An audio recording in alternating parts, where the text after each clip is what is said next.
В общем, я готовлю новую поставочку, и как итог, для начала, что я делаю с мелом? Его желательно просушить и наколоть.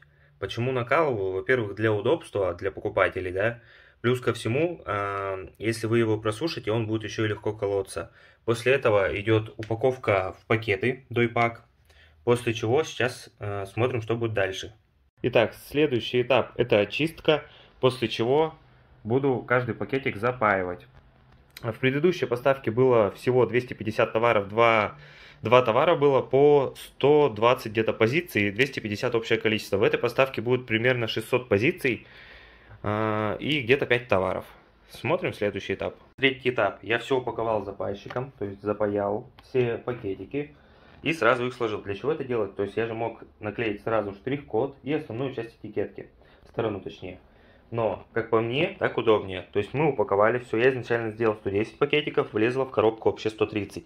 И теперь, соответственно, я распечатаю нужное количество штрих-кодов, не больше, не меньше, потому что я знаю, что после полной упаковки влезет 130.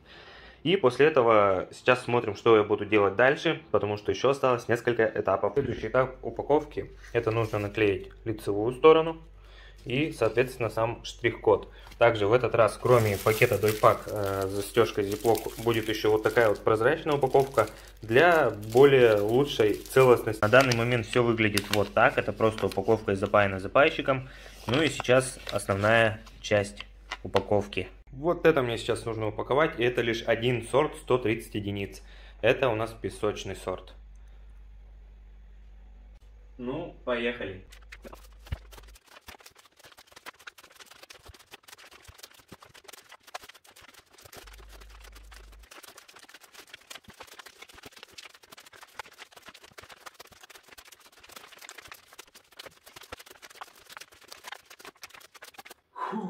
Я не знаю, сколько сейчас прошло времени, для вас считанные там секунды или минута, да, но для меня прошло столько, сколько вы сейчас увидите на экране, потому что я не знаю сейчас, сколько я это все дело делал, но заколебался конкретно.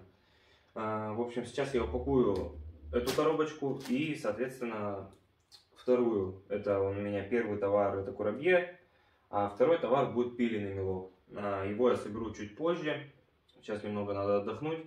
Но для вас это произойдет сразу. И уже будем переходить к тому, сколько, на что я потратил, какие нюансы у меня разные были и так далее и тому подобное. И как выглядит упаковка, покажу уже сблизи, от начала до конца, да, что в нее входит. Ну, поехали дальше.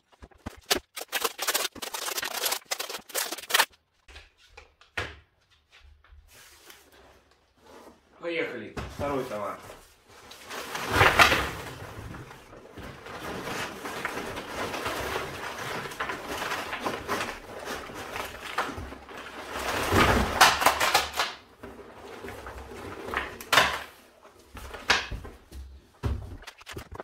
В прошлый раз упаковка была, кроме того, что я делал штрих-код и саму основную часть я делал через самоклейку, которая состояла из цельного листа. Это каждый листочек, вот у меня немного осталось, я решил их использовать.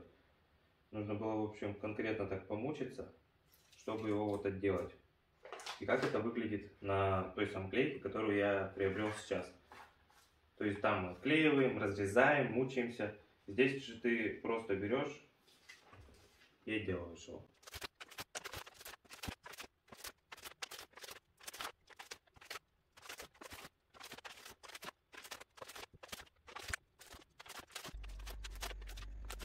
У меня остался одна всего лишь этикеточка, которую нужно будет самому отклеивать. Это очень неудобно, я вам скажу. И я думаю, вы смогли это заметить, сравнив с предыдущим моментом. Вот так вот выглядит, получается, собственно, вся разница между ними. То есть, допустим, вот это цельный лист, то есть его нужно разрезать, а потом еще как-то все это отклеить. А вот это, соответственно, уже нарезной лист, то есть здесь все очень максимально просто отклеивается и, соответственно, очень удобно. Заказывал я вот такую вот самоклейку. Называется она Ломонт. И это довольно дешево, как сказать, для производства, особенно если вам нужно много напечатать или даже мало. То есть это довольно удобно и дешево. Поехали. Сейчас, блин, я наконец-то начну делать уже с помощью самоклейки, где 40 листов, которая уже нарезная, и дело пойдет намного быстрее. Сейчас это увидите. Поехали.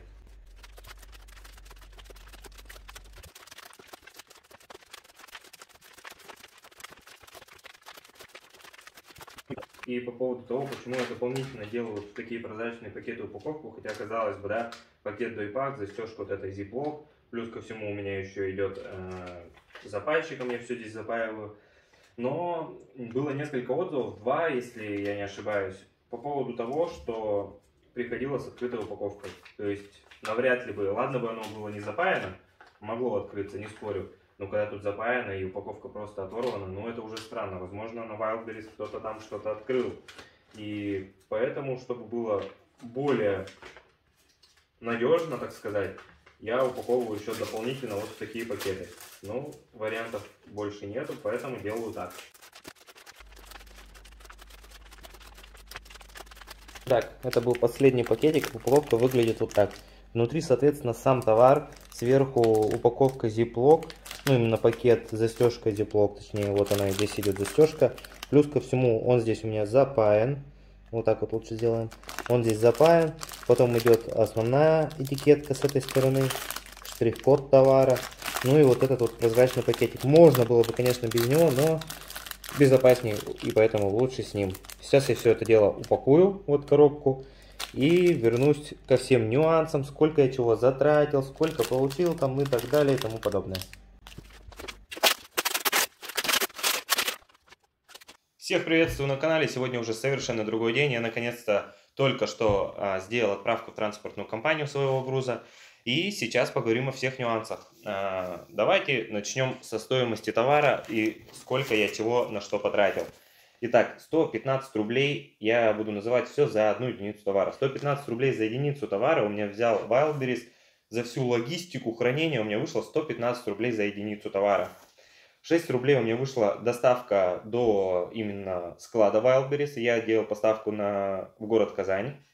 6 рублей с единицы товара. 9 рублей это пакет дойпак и коробки. Плюс еще 1 рубль, то есть это уже 10 рублей. Это прозрачный вот этот самый пакет. Так, идем дальше. 1 рубль это самоклейка. То есть вот эта вот самоклейка, где я клеил штрих-кода и основную часть этикетки. Она вышла 1 рубль на товар. То есть 2 этикетки, 1 рубль. 1 рубль цена распечатки на каждый товар, 4 рубля стоимость самого мела и доставка этого мела. Итого выходит 137 рублей. Итак, внимание, вопрос для людей, которые говорили, что капец, там дорого на этом Wildberries, они там зажрались за такую стоимость. Ну, давайте уберем 115 рублей за то, что у меня берет Wildberries. Итого у меня бы выходило, получается, чистыми, если 115 рублей прибавлять, да, довольно-таки неплохо. Но суть в том, что мой товар стоил 144 рубля, а продавал я его с учетом всех затрат, получается, за сколько? За 7 рублей. 7 рублей я делал всего лишь с одного товара. То есть, можно сказать даже, что я не то чтобы в минус, ну, в ноль, можно сказать, я ушел вот так вот. Но важный момент, в котором я, так сказать, не то чтобы лоханулся, да, но я думаю, что именно так. Это выбор категории на Wildberries. Он очень многое решает. Я не заморачиваясь, просто выбрал строительные материалы. То есть, ну какая разница, конкретно какого-то мелового, да, предназначения для еды или что-то подобного там нет. Соответственно, ни в России вообще нигде такого нет, ни ГОСТа, ничего на пищевой мел, потому что его просто не существует. Именно про природный сейчас говорим, а не тот, который в аптеках и так далее. И суть в чем? Получается, что я работал в ноль из-за того, что выбрал неверную категорию. За эту категорию вместе с затратами всего Wildberries мне брали 115 рублей. Но если бы я выбрал, там есть одна категория для мела, и слава богу, через какой-то промежуток времени, когда уже товары были запущены, они вовсю, так скажем, расходились, да, я это понял, что нужно изменить категорию. И после того, как я изменил категорию на более-менее подходящую для меня, да, а стройматериалы сейчас что? Подорожали очень сильно. Соответственно, на них категория за единицу товара брали доставку очень дорого, логистика. И тут я, конечно, очень сильно налажал, поэтому я когда изменил категорию, у меня примерно прибавилось 60 рублей к стоимости товара. В любом случае, это очень даже не дорого. Вы смотрите на то, что я же продаю здесь не от себя. Если вам выгодно заказать через Wildberries, потому что там, допустим, доставка дешевая, да, точнее, она бесплатная там полностью идет, то кто-то ведь оплачивает эту доставку, и в данном случае это поставщики, то есть в данном лице это я. Из следующих нюансов, значит, у меня выходит стоимость, даже если сейчас я изменил категорию, примерно около 70 рублей, поэтому я немножко повышу стоимость на сам товар, чтобы, в общем, я могу сказать так. Вот то, что я продаю через свои группы, у меня как бы немалое количество заказов идет, да, но Wildberries для меня не то чтобы источник какого-то большего дохода. Для меня Wildberries это просто новые клиенты. То есть я там, с учетом всех затрат, логистики и так далее, буду зарабатывать столько же, сколько я зарабатываю через свою группу. Сейчас я запускал небольшие товары, там по 100 грамм, граммовка, да, была. И стоимость у меня выходит, если сейчас я чуть-чуть повышу цену и изменил категорию в правильную сторону, у меня под стоимостью выходит примерно 90, где-то 50 рублей за 100 грамм.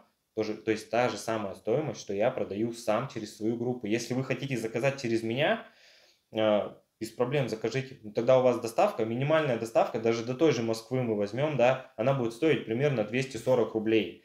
Это если вы возьмете до 2 килограмм, через Боксбери я смогу вам так отправить. То есть, соответственно, если вы возьмете у меня так, то есть 250 рублей примерно будет стоить доставка. Плюс ко всему то, что вы еще дополнительно закажете, ну, по стоимости для кого-то примерно так же и выйдет. Ну, кому-то, говорю еще раз, нравится заказывать через Wildberries. Во-первых, это очень качественно и красиво выглядящая упаковка, да. Во-вторых, бесплатная доставка. Ну, кому-то, конечно, проще заказать, допустим, через основную мою группу, да, и так, конечно, намного дешевле. Но многие просто не знают о существовании всяких групп меловых и так далее и тому подобное, поэтому заказывают через Wildberries, и я только рад, если будут заказывать у меня напрямую. И это еще не весь момент. Вы скажете, ну, ты изменил категорию, этого уже, наверное, было бы достаточно, зачем повышать цену? Ну, смотрите, при условии того, что я продавал за 137 рублей, а стоимость самого товара 144 рубля, да, плюс ко всему ты открываешь ИП, когда начинаешь подобным заниматься, да, а ИП это плюс 40 тысяч рублей в год на пенсионные и страхование ты отдаешь каждый год, плюс ко всему 6% полностью со всех доходов. Ну, если вот взять вот эту вот разницу, которая мне сейчас, ну, я сделал себе ее, да, благодаря изменению категории, то получается оно плюс-минус все туда и уйдет. Я же должен работать как-то в плюс. Нет спору, если вы не хотите заказывать через Wildberries, считаете, что это дорого, вы ведь можете не заказывать. Это дело каждого, как говорится. Поэтому, ребят, смотрите сами. Я вам показал весь процесс от самого начала до самого конца. Мало того, что труд, который я производил, так скажем, да, когда собирал заказы через группу, он один. А здесь, посмотрите, мне нужно, во-первых, сделать доставку всего вот этого вот доказания. Но если начать с самого начала, мне нужно заказать мел и оплатить за мел и за доставку, да. Вот это все. Дальше, если работать через свою группу, я просто собираю заказ и отправляю. Дальше практически никаких затрат нету. Ну, это буквально пакеты, мешочки, там, надписи вот эти, которые я сейчас на стикерах делаю, и все, да. А здесь идет стоимость распечатки, стоимость самоклейки, дойпак и коробки, доставка до самого ВБ, разобраться нужно с самим ВБ, еще попробуйте, вы же видели, как это долго все упаковывается, как это все делается. Поэтому я думаю, труд любой должен быть оплачен, поэтому стоимость на Wildberries стоит такая. Сейчас под данным роликом будут размещены как два новых моих товара, которые я только что сегодня поставил, так и два предыдущих. Так же, как и в прошлый раз, первым 10 людям, кто сделает отзыв на мой заказ, то есть вам нужно будет заказать его и оставить отзыв, после чего также по ссылочке там в описании я укажу номер телефона для WhatsApp, а вам на WhatsApp нужно будет просто отправить скриншот своего отзыва, и за это вы получите килограмм мела бесплатно. Ну, по мне так неплохая такая акция, да? Это значит первый момент.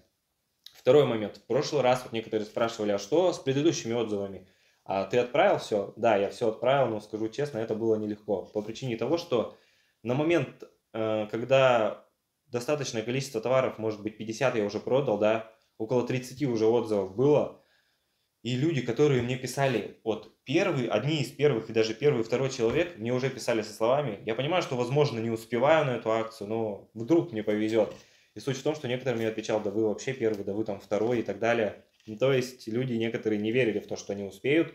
И скажу вам честно, отправил я всего лишь так 9 подарков. То есть еще один человек все еще может мне насчет этого написать. Ну вот, видимо, все подумали, то, что там большой наплыв людей будет и никто не успеет. Но, ребят, напоминаю, по предыдущим двум товарам вы все еще можете написать в WhatsApp и получить килограмм мела бесплатно. В общем, как-то так. По следующим поставкам, я хотел сейчас, скажу честно, отправить 7 коробок, то есть это бы около 1000 товаров получилось. Но я подумал, если я отправил до этого 2 коробки, слава богу, потому что я допустил ошибку, а ошибка это стоила денег. И конкретно я офигел, когда я захожу, смотрю, у меня продаж на 6 тысяч, а логистики ушло уже на 8 с чем-то. Я думаю, что тут происходит?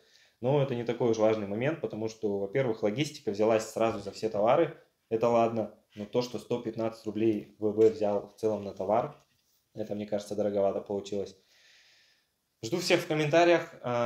Насчет товаров и так далее вы можете уже, я думаю, оформлять эти заказы и смотреть их, потому что даже если они на остатки еще не поступили, в ближайшую неделю они уже туда поступят. Я, соответственно, обязательно об этом оповещу, но вы уже можете посмотреть, что за товар у меня новый поступил. Ну, с вами был канал Меловой. Всем спасибо за просмотр. Скоро увидимся.